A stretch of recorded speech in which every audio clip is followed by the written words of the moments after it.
4 ways the Bible supports infant baptism. Infant baptism is the doctrine that babies should be baptized in order to become part of the body of Christ. Many Protestants reject this doctrine and say that you should only be baptized if you can make a personal profession of faith. But the Bible tells a different story. So let's take a close look and examine 4 ways the Bible supports infant baptism. First, people in the Bible were often baptized with their whole family. He was baptized at once with all his family, Acts 16:33. She was baptized with her household, Acts 16:15. I also baptized the household of Stephanas, 1 Corinthians 1:16. These passages suggest that babies were baptized by the apostles. The first one suggests this because it emphasizes the size of the family, with all his family. The second two suggest this because a first-century household typically contained several families, including your immediate family, the family's servants, and their families. Most families had small children. When we factor in that several families were present in most households, that only multiplies the probability that small children were included in these baptized households. A second piece of evidence for infant baptism comes from Acts 2:38-39.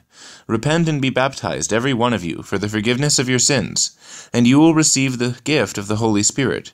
For the promise is to you and to your children, and to all who are far off, to all whom the Lord God will call. This passage says that the promise is for both adults and children.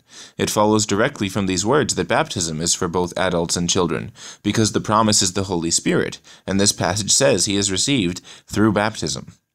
A third piece of evidence comes from Colossians 2:11-12. In him you were also circumcised by the circumcision of Christ, buried with him in baptism, in which you also were raised with him. This passage is evidence that baptism replaces circumcision. Circumcision was the thing that brought infants into the Old Covenant. See Genesis 17:10-12. There's 2 things to note here. Circumcision brought infants into the Old Covenant, and baptism replaces it. Now it follows logically the replacement must bring infants into the New Covenant. If baptism could not help children, then it would be inferior to the thing it replaces in that respect. It wouldn't be a very good replacement. If infant baptism isn't God's will, then it follows that God doesn't want small children to be brought into the New Covenant, even though they could be brought into the Old Covenant. This would make the Old Covenant superior in one way to the New Covenant, and Catholics don't think that is acceptable. A fourth piece of evidence comes from Matthew 19:4. Let the little children come to me, and do not hinder them, for to such belongs the kingdom of heaven. Jesus said not to hinder the little children from coming to him. That indicates that we should do something to help little children come to Jesus. To Catholics, the only thing that can save children is baptism.